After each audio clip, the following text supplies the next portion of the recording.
जी हाँ, market at 3 में शुरुआत करते हैं बजाज ऑटो से, जहां पर बजाज ऑटो की यूनिट ने इस साल चौथी बार केटीएम को 480 करोड़ रुपए दिए हैं। साथ ही साथ सब्सिडियरी ने 3 डच बैंकों के साथ करार किया है और ये जो करार है वो 5,431 करोड़ के लोन के लिए किया गया है, जिसके चलते शेयर में 4 से 5% की तेज़ी देखने को मिल रही है। इसके अलावा कंटेनर कॉर्प की बात करें तो कंपनी की बोर्ड बैठक है 22 मई को और बोर्ड जो है बोनस शेयर जारी करने पर विचार कर सकता है, जिसके चलते शेयर में 2 से 3% के आसपास की तेज़ी देखने को मिल रही है। प्रोटेन टेक की बात करें तो कंपनी को ऐसी उम्मीद थी कि उन्हें पैन 2.0 में शामिल किया जाएगा, लेकिन उन्हें पैन 2.0 में शामिल नहीं करने की वजह से शेयर में आज भारी गिरावट देखने को मिल रही है, करीब करीब 20%, यानी कि लोअर सर्किट पर है शेयर। इसके अलावा आईटी शेयरों की बात करें, आईटी शेयरों पर भी दबाव देखने को मिल रहा है। मूडीज़ ने यूएस की जो क्रेडिट रेटिंग है उसे घटाई है, जिसके चलते आईटी शेयरों पर दबाव देखने को मिल रहा है। और आईटी में सबसे ज़्यादा बात करें तो एम्फेसिस 3% के आसपास, कोफोर्ज में 2% के आसपास, साथ ही साथ इन्फोसिस और टीसीएस में भी अच्छी खासी गिरावट देखने को मिल रही है। अंत में बात करें एनबीसीसी की तो कंपनी ने नोएडा में 446 फ्लैट बेचे हैं और ये जो फ्लैट की कुल वैल्यू है वो है 1,470 करोड़ के आसपास की, जिसके चलते शेयर में 4 से 5% की तेज़ी आज दिख रही है।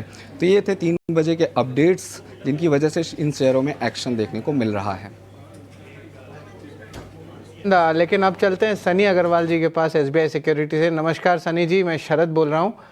और सनी जी, एनबीसीसी पे जो है चर्चा हो रही थी थोड़ी देर पहले, मार्केट 3 में भी जो है आनंद ने लिया था, लगभग 1500 करोड़ का उन्होंने सेल्स किया है और एक प्रधानमंत्री आवास योजना का भी एक फाइनल ट्रांच का अनाउंसमेंट भी हुआ है।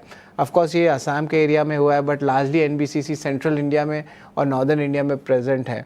तो यहाँ पे जो है फंडामेंटली एनबीसीसी के लिए 2-3 इंपॉर्टेंट मूविंग फैक्टर्स आ रहे हैं टुवर्ड्स द पॉजिटिव साइड। और आज देखिए डेज हाई लेवल पे मेंटेन रखा है स्टॉक, 4% ऊपर भी है, 110 115 के लेवल्स पे जो है स्टॉक ट्रेड कर रहा है। तो फंडामेंटली सनी जी, अगर प्रधानमंत्री आवास योजना, ऑफकोर्स हमारी चर्चा अफोर्डेबल हाउसिंग कंपनीज और फाइनेंस जो करती हैं कंपनीज, इन पे भी जाएगी इवेंचुअली, पर ये जो इकोसिस्टम है अफोर्डेबल हाउसिंग फाइनेंस का, यहाँ पे अगर आपको कोई स्टॉक पिक करना पड़ता तो वो कौन सा रहता है? ये कोई रियल्टी कंपनी रहेगी या कोई अफोर्डेबल हाउसिंग फाइनेंस वाली कंपनी रहेगी, या जो इनको ठेकेदार स्टॉक्स जो कहते हैं वो रहेंगे जैसे कि एनबीसीसी? क्या रहेगा सनी जी?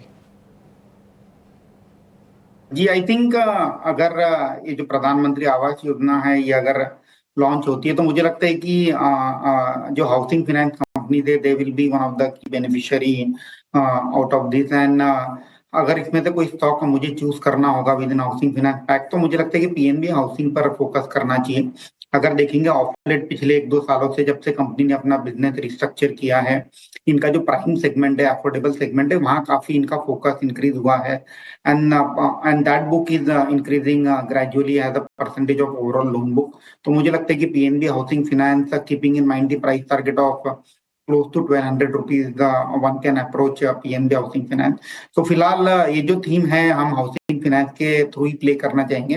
Would like to look into more details कि अल्टीमेटली जो ईपीसी साइड की जो कंस्ट्रक्शन कंपनीज हैं उन्हें कैसे ऑर्डर अल्टीमेटली फ्लो होगा, ये थोड़ी देखने वाली बात होगी। तो थोड़ी ज्यादा जब डिटेल्स हमारे सामने आ जाएगी तब उसके ऊपर हम व्यू दे पाएंगे।